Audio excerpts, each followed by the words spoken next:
नमस्कार, मैं हूं आपके साथ सोनिया चौहान। कालका से समालखा की खबरों में आप सभी का स्वागत है। रुक करते हैं खबरों की ओर।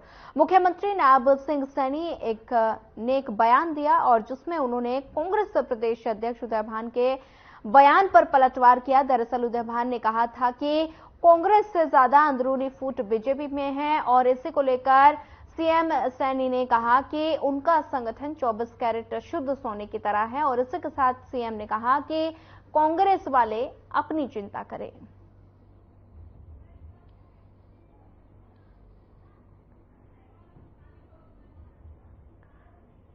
सीएम सैनी का उदय भान के बयान पर पलटवार, कहा हमारा संगठन 24 कैरेट शुद्ध सोने की तरह, कांग्रेस अपनी चिंता करें।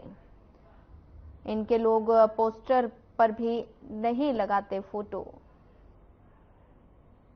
सभी पार्टियां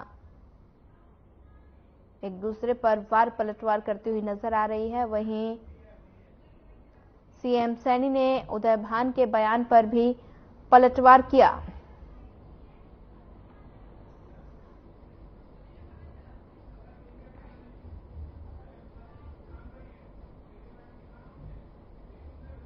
देखिए, करनाल के लोगों का जो स्नेह, प्यार, आशीर्वाद मिल रहा है, मैं उससे अभिभूत हूँ। और लगातार, क्योंकि मुझे प्रदेश के अंदर भी जाना पड़ रहा है, प्रदेश के साथ साथ बाहर के अन्य राज्यों में भी जाने का मुझे मौका मिला है और करनाल के लोगों का सहयोग, आशीर्वाद वो भरपूर मिल रहा है। 25 मई को जब वोटिंग होगी, करनाल के लोग बड़ी संख्या के अंदर बाहर निकल करके इस डबल इंजन सरकार के प्रति अपना वोट देंगे। नरेंद्र मोदी जी को यहां से बड़े मैंडेट के साथ कमल का फूल खिलेगा। मुख्यमंत्री नायब सैनी ने मंदिर में हनुमान लला की पूजा अर्चना की और इसी के बाद वो करनाल कुंजपुरा रोड पहुंचे, जहां उन्होंने निजी अस्पताल के डॉक्टरों और अस्पताल प्रशासन के साथ बैठक की और आगामी चुनाव को लेकर चर्चा की और सभी से वोट की भी अपील की।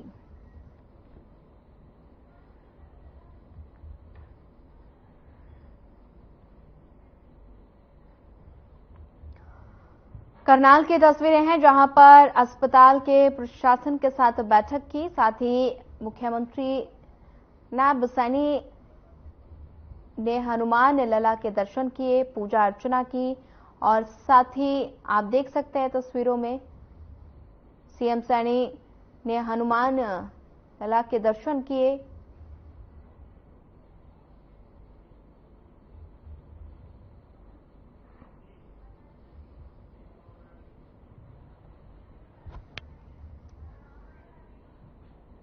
जेजेपी ने अपने 2 विधायकों के खिलाफ एक्शन लेते हुए उनकी सदस्यता रद्द करने की याचिका लगाई है। वहीं आपको बता दें कि ये वही विधायक हैं जिन्होंने जेजेपी का दामन छोड़ दिया था, जिसके बाद जेजेपी ने नरवाना से विधायक रामनिवास सुरजाखेड़ा और बरवाला से विधायक जोगीराम सिहाग के खिलाफ विधानसभा स्पीकर के समक्ष याचिका लगाई है। उनको बता दें कि साथ ही दोनों विधायक पार्टी छोड़ने के बाद से बीजेपी के प्रचार प्रसार में नजर आए हैं और दोनों विधायक पूर्व मुख्यमंत्री मनोहर लाल के नामांकन में शामिल हुए। तो वहीं जोगीराम सिहाग हिसार सीट से बीजेपी प्रत्याशी रणजीत सिंह चौटाला के पक्ष में लगातार चुनाव प्रचार प्रसार करते नजर आए। रणधीर सिंह के मुताबिक दोनों विधायकों को 2 से 3 बार पार्टी ने नोटिस भी दिया था, लेकिन उनकी तरफ से कोई जवाब नहीं आया, जिसके बाद दोनों के खिलाफ दल बदल कानून के तहत शिकायत दर्ज की गई। आधार तो ये है कि उन्होंने स्टेज भी साझा करी है बीजेपी के कैंडिडेट्स की। जोगीराम जी ने रणजीत सिंह जी की करी है, अपने ऑफिस को ऊपर पोस्टर भी अपने उस फोटो के साथ उनकी अपील करी है वोटों की, और स्टेज भी साझा करी है और स्टेटमेंट भी दे रहे हैं उनके पक्ष में कि बीजेपी को वोट दें। और उधर से रामनिवास ने नरवाना में जो जनसभा हुई जिसमें मुख्यमंत्री भी थे, उसकी स्टेज साझा करी और लोगों से भाषण दे करके वोटों की अपील भी करी है। उसके अलावा सोशल मीडिया पे उनकी आ रही हैं काफी, और प्रिंट मीडिया पे आपके अखबारों में भी आ रही हैं पिछले दिनों ये। अंबाला में गर्मी ने अपना प्रचंड रूप दिखाना शुरू कर दिया है। तापमान 43 के पार पहुंच गया। वहीं गर्मी शुरू होते ही डेंगू, मलेरिया जैसी अनेकों बीमारियों ने भी दस्तक देना शुरू कर दिया। सिविल अस्पताल के डॉक्टर ने बताया कि अपने शरीर के पानी की मात्रा को पूरा रखना है और इनके लिए तरल पदार्थों का सेवन करते रहना है। तो वहीं विद्यार्थियों को भी भारी परेशानी का सामना करना पड़ता है।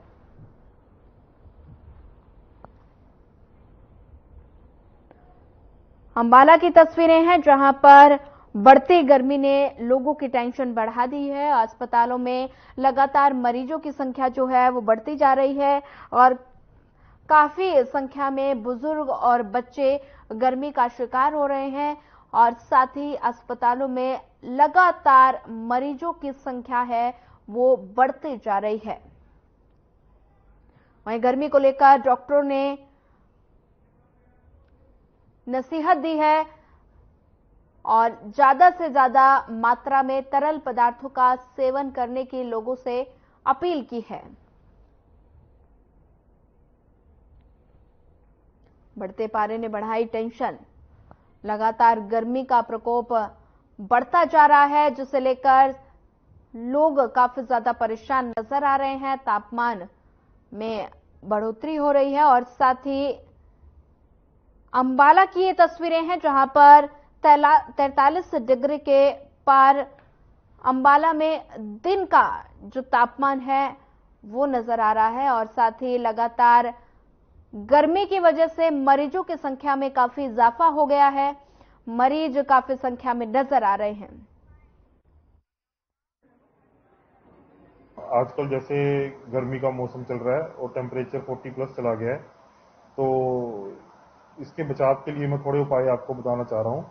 इसमें आप सबसे पहले तो ज़्यादा से ज़्यादा वाटर इनटेक अपना बॉडी का जो हाइड्रेशन है वो पूरा रखना है। नींबू पानी, शिकंजमी, ग्लूकोन डी, जो लिक्विड वाले फल होते हैं जैसे तरबूज, खरबूजा, मौसमी, ये सब आप अपनी फूड में इंक्लूड कर सकते हो।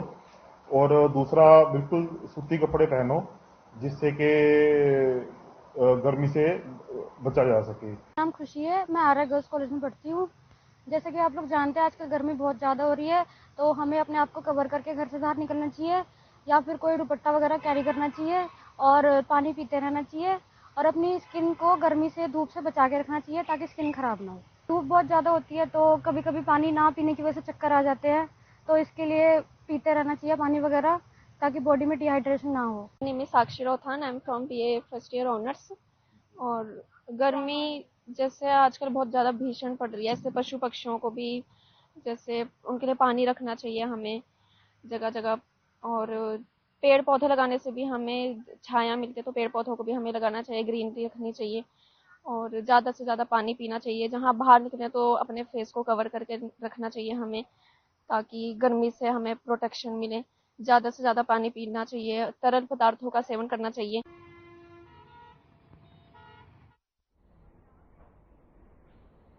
फिलहाल वक्त तो चला एक छोटे से ब्रेक का। ब्रेक के बाद जल्द हाजिर होंगे।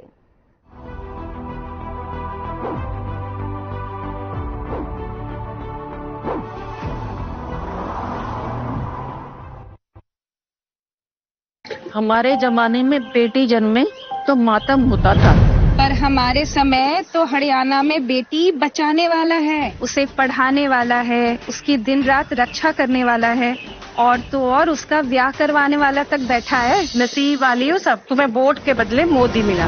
तारीफ ही करती रहोगी या जाकर वोट भी डालोगी मोदी को? जा रहे दादी, जा रहे। अरे मुझे भी तो ले चल। कमल का बटन दबाएं, भाजपा को जिताएं। Hey mom, hey, look, I can download a song really fast.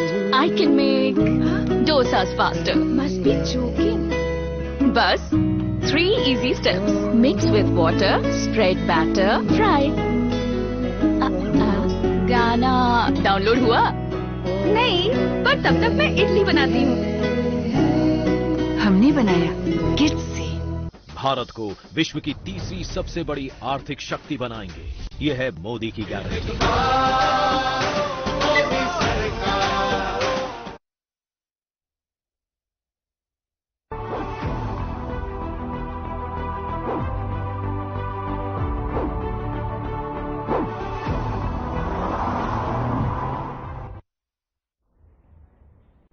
Break के बाद आप सभी का एक बार फिर स्वागत है। बढ़ते हैं अगली खबर की ओर। सोनीपत के कुंडली क्षेत्र स्थित कत्था बनाने वाली फैक्ट्री में ब्लास्ट को 36 घंटे के करीब समय बीत चुका है, लेकिन अभी तक फैक्ट्री में काम कर रहा सुखदेव लापता है। हालांकि तलाश में एनडीआरएफ की टीम जुटी है। जो लोग फैक्ट्री में काम करते थे उनके परिजन काफी दुखी और मायूस हैं। उन्होंने बताया कि लेंटर के नीचे कितने व्यक्ति दबे हुए हैं उनकी तलाश में काफी देर हो रही है और उन्होंने प्रशासन पर लापरवाही बरतने का आरोप लगाया और सरकार से रेस्क्यू ऑपरेशन को तेज करने की भी गुहार लगाई है।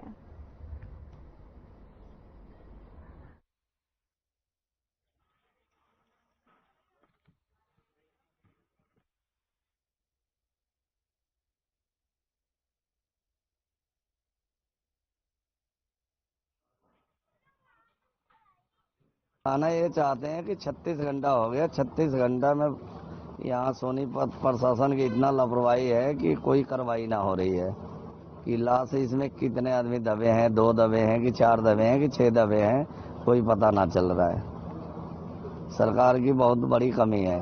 मजदूरों 1000 किलोमीटर से आके 1500 किलोमीटर से आके मजदूर यहाँ काम कर रहे हैं, उसकी समस्या को सरकार झेल ना रही है। पापा रात को यहाँ पर काम करने आए थे, एक बैग इतना कस कर धमाका हुआ, मेरे पापा उसी में दब गए। 36 घंटा हो गया सर, अभी तक उनका शव नहीं मिला। क्या सोनीपत का प्रशासन आपकी मदद कर रहा है? कोई मदद नहीं कर, बिल्कुल ढीला है। तो एफआईआर दर्ज तो होगी आपकी? एफआईआर हो गया है। मान लीजिए करने से, मान लीजिए एफआईआर ले लीजिएगा, उसको आगे कीजिएगा तब हम बोलेंगे।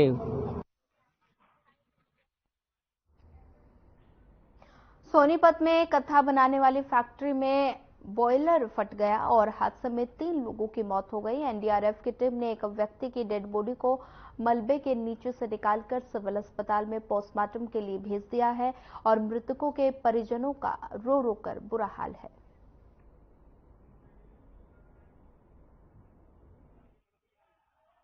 हमारा भैया है। कितने दिन बाद मिला है?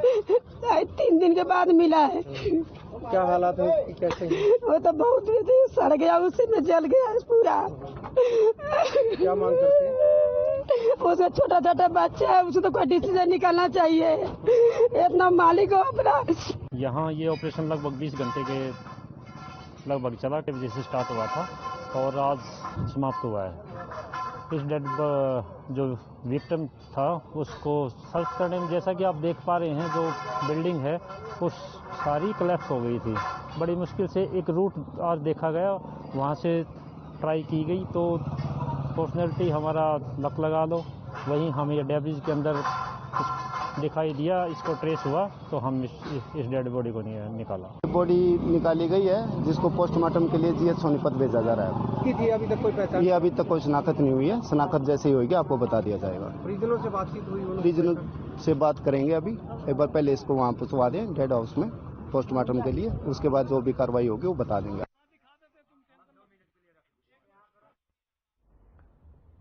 हादसे में 3 लोगों की मौत हो गई। सोनीपत की तस्वीरें हैं जहां पर परिजनों का रो रो कर बुरा हाल है।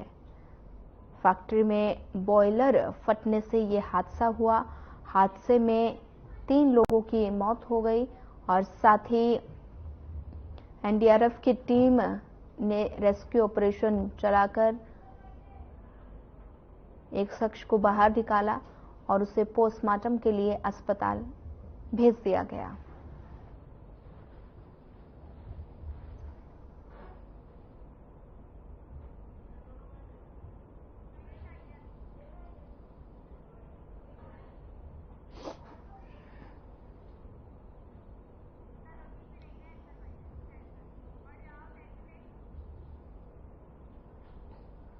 हरियाणा के पूर्व मंत्री रहे विनोद शर्मा ने लोकसभा चुनाव को लेकर बीजेपी को समर्थन देने का ऐलान किया और साथ ही इस दौरान राज्यसभा सांसद कार्तिकेय शर्मा भी मौजूद रहे। वहीं कार्तिकेय शर्मा ने प्रधानमंत्री नरेंद्र मोदी के अंबाला आने को लेकर बयान दिया। उन्होंने कहा कि पूर्व मंत्री विनोद शर्मा ने अपनी राजनीति की शुरुआत कांग्रेस से की थी और लगभग 10 साल पहले हरियाणा जन चेतना पार्टी का गठन किया था। विनोद शर्मा की पत्नी शक्ति रानी शर्मा अंबाला नगर निगम मेयर हैं और अंबाला शहर में जन चेतना और बीजेपी के काफी अनबन देखने को मिली और दोनों के बीच आरोप प्रत्यारोप का सिलसिला लगातार जारी है। इस बीच विनोद शर्मा और राज्यसभा सांसद कार्तिकेय शर्मा ने बीजेपी को लोकसभा चुनाव के लिए समर्थन देने का ऐलान कर दिया।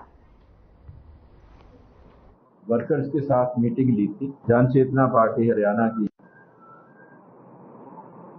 मीटिंग में ये फैसला हुआ है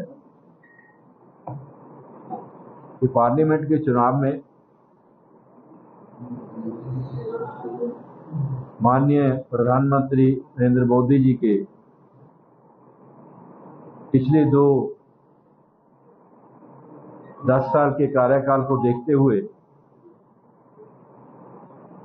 और उनके दूरंदेशी फैसले जो उन्होंने पिछले 10 साल में लिए हैं और आने वाले समय में सब लोग मिलके माननीय नरेंद्र मोदी जी को तीसरी बार जिताने के लिए प्रयास करेंगे और मेहनत करेंगे कि वो प्रचंड बहुमत से तीसरी बार सरकार बना पाए, ताकि जो काम अच्छे काम उन्होंने देश के अंदर पिछले 10 साल के अंदर किए हैं वो काम अगले 5 साल भी चलते रहें और वो कार्यान्वित होने का काम हो सके।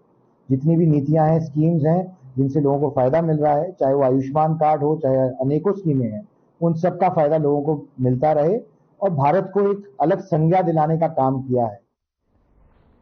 पूर्व मुख्यमंत्री और करनाल लोकसभा से बीजेपी के प्रत्याशी मनोहर लाल ने इंद्री के कई इलाकों में जनसंपर्क यात्रा कर बीजेपी के पक्ष में वोट करने की अपील की।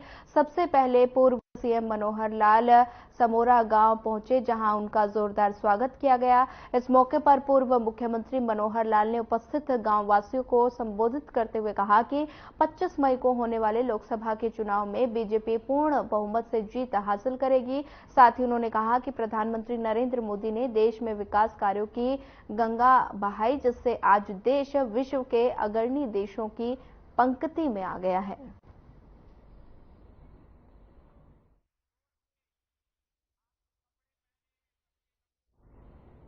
इंद्री की तस्वीरें हैं जहां पर लोगों से मुलाकात कर वोट की अपील की, जनसभा को संबोधित किया। वहीं बता दें कि पूर्व सीएम मनोहर लाल का इंद्री दौरा। इंद्री में पूर्व सीएम मनोहर लाल ने लोगों को संबोधित किया, साथ ही लोगों से वोट की भी अपील की। इंद्री की तस्वीरें हैं जहां पर मनोहर लाल ने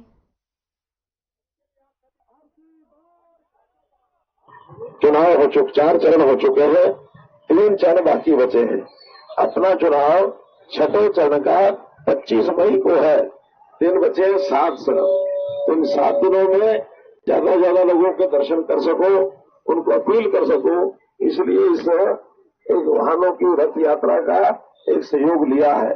हर दिन 15-20 गांव में यात्रा होती है और 15-20 गांव आसपास के लोग मिलते हैं। आज तो 2 यात्राएं हैं, एक यहाँ इस इलाके में, इसके बाद फिर।